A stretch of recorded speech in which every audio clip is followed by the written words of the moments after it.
Primero, consideremos la palabra. ¿Qué queremos decir con posmoderno? La confusión arranca con el pos prefijado a moderno. Lo posmoderno se con el pos prefijado a moderno. Lo posmodemo se identifica mediante algo que no es. Ya ha dejado de ser moderno. Pero, ¿en qué sentido es pos? ¿Como resultado del modernismo? ¿Como consecuencia del modernismo? ¿Como derivado del modernismo? ¿Como negación del modernismo? ¿Como rechazo del modernismo mayor que? La palabra posmoderno ha sido utilizada con una mezcla de algunos o todos estos significados. El posmodernismo es una confusión de significados que surge de dos problemas. Resiste y oscurece el sentido del modernismo. Implica un conocimiento completo de lo moderno que ha sido superado por una nueva era. ¿Una nueva era? Una era, cualquier era, se define por las evidencias de cambios históricos en la forma en que vemos, pensamos y producimos. Podemos identificar estos cambios en el arte, la teoría y la historia económica, y explorarlos para obtener una definición práctica de la posmodernidad. Comencemos por el arte, buscando la genealogía del arte posmoderno. Parte 1. Genealogía del arte posmoderno.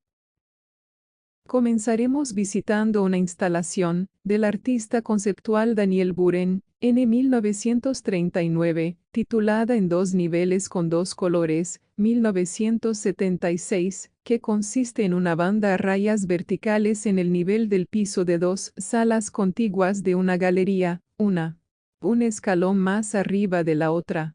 Salas vacías, nada más. ¿Qué es moderno? El shock de lo viejo. Moderno viene de la palabra latina modo, que significa ahora mismo.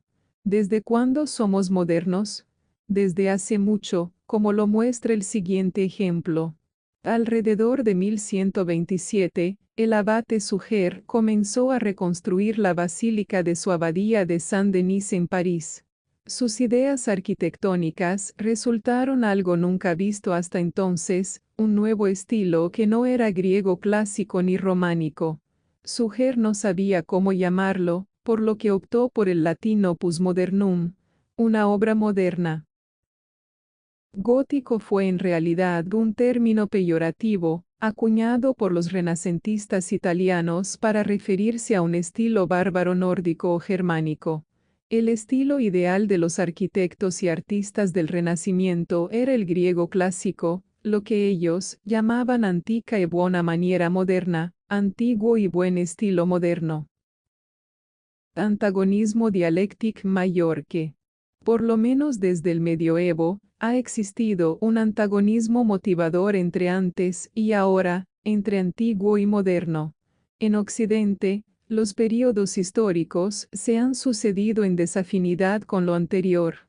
El rechazo de los predecesores inmediatos parece algo instintivo y generacional.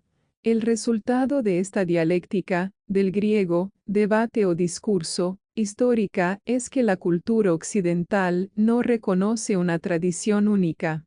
La historia se inscribe en períodos conceptuales: medieval, renacentista, barroco, romántico. Y así sucesivamente. Estos períodos antagónicos constituyen los conjuntos de tradiciones de la cultura occidental, una especie de tabla periódica. En Occidente, la tradición se constituye y, más aún, se fortalece contra aquello que combate. Otra particularidad de la cultura occidental es su fuerte sesgo historicista, la convicción de que la historia determina cómo son y deben ser las cosas. El materialismo dialéctico de Karl Marx proporcionó la fórmula histórica clásica. El marxismo estableció una diferencia estructural entre las instituciones tradicionales o culturales de una sociedad y sus fuerzas productivas económicas. El progreso rápido tiene lugar en la infraestructura, la esfera económica de actividades productivas que sostiene, pero también subvierte la superestructura, La esfera social de la ideología que incluye la religión, el arte, la política, la ley y todas las actitudes tradicionales. La superestructura evoluciona a un ritmo más lento y es más resistente al cambio que la infraestructura económica, como especialmente en la moderna era industrial del capitalismo avanzado. Nuestras maneras de pensar, o mejor aún, las premisas que damos por sentadas, están predeterminadas por ideologías superestructurales. ¿Qué es la modernidad? La fórmula de Marx todavía sirve para comprender los diferentes carriles y velocidades de cambio en los ámbitos tradicional y en el productivo de la sociedad. La modernidad, en el sentido productivo infraestructural, comienza en las décadas de 1890 y 1900, una época de innovaciones tecnológicas masivas, la segunda ola de la revolución industrial que iniciada poco más de un siglo antes. Nuevas tecnologías.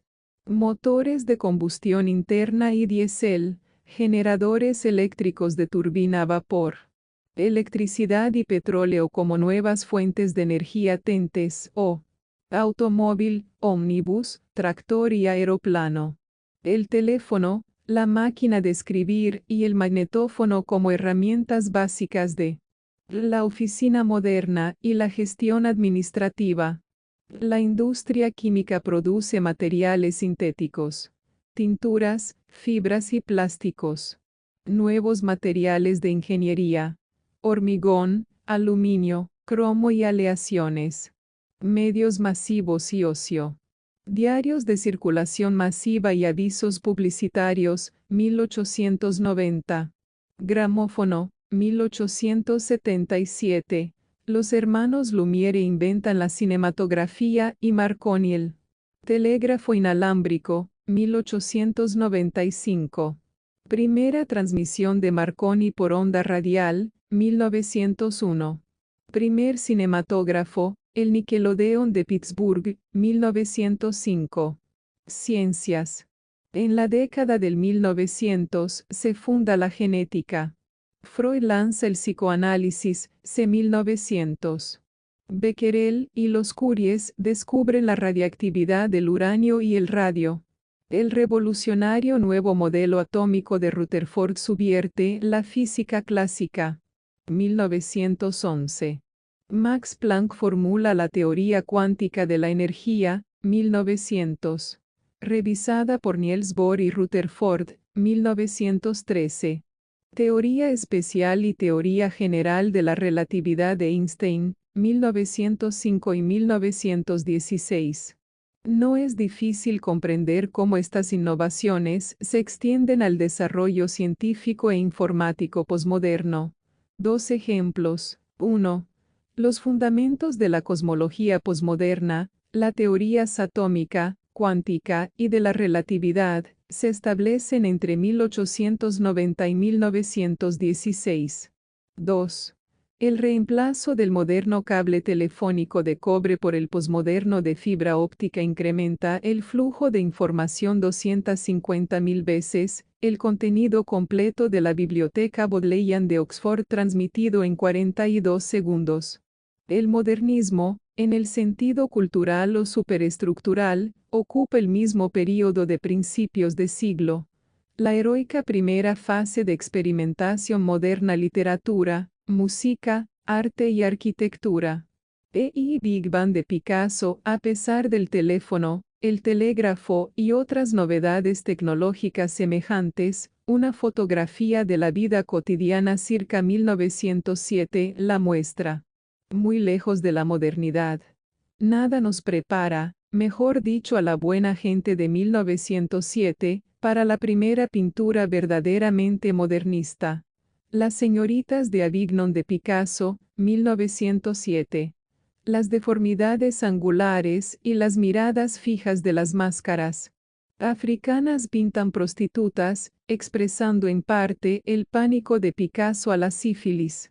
Pero lo más importante, proclaman un nuevo modelo antirrepresentacional de la deformación. La crisis de la representación. Algunos historiadores del arte sostienen, y hasta cierto punto con razón, que la invención de la fotografía terminó con la autoridad de la pintura para reproducir la realidad. Pintar retratos de la realidad se volvió obsoleto. La innovación tecnológica en la infraestructura dejó atrás las tradiciones superestructurales de las artes visuales. La producción en masa. Fotografía reemplazó a la originalidad manual, arte.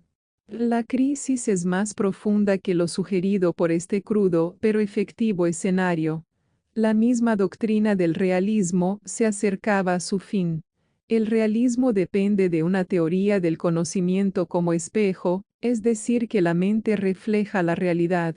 Los objetos que existen fuera de la mente pueden ser representados, reproducidos por un concepto o una obra de arte, en forma adecuada, precisa y verdadera.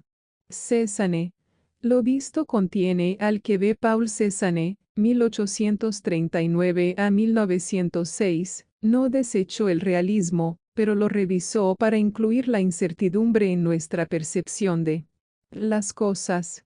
La representación debía dar cuenta del efecto de interacción entre el hecho de ver y el objeto, las variaciones de punto de vista y las posibilidades de duda sobre lo que uno ve. Cézanne tomó una nueva dirección revolucionaria.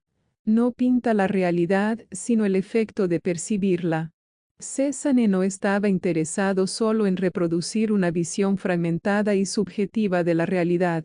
Buscaba un fundamento, una teoría de campo unificado que diera cuenta de la variabilidad de la percepción. La obtuvo de los sólidos geométricos. En una célebre carta de 1904 aconsejaba: trata la naturaleza mediante el cilindro, la esfera, el cono. La ciencia del cubismo. Cézanne no era físico, ni moderno ni de otra clase. Tampoco lo fueron sus sucesores y herederos, los cubistas. Nos encontramos frente a uno de esos raros casos en que el arte y la ciencia arriban de manera independiente a actitudes complementarias. El cubismo, desencadenado tras las señoritas de Avignon de Picasso, fue desarrollado por Georges Braque y otros entre 1907 y 1914. Muchacha con mandolina, 1910, una típica pintura cubista de Picasso, lleva las teorías de la variabilidad y estabilidad de Cézanne a una notable conclusión. La figura humana simplificada mediante la geometría, en interacción con el espacio que la rodea y con un tratamiento arquitectónico, puede parecer deshumanizada. El cubismo coincidía con la física moderna en su rechazo de la noción de acontecimiento aislado. Lo visto contiene al que ve. Esto no significa un límite deshumanizante, sino el reconocimiento de que el ser humano no es excepcional a la realidad. ¿El fin del arte original? La reproducción de la realidad fue dejada a la fotografía, mientras el arte daba un salto cuántico en una nueva dirección cubista.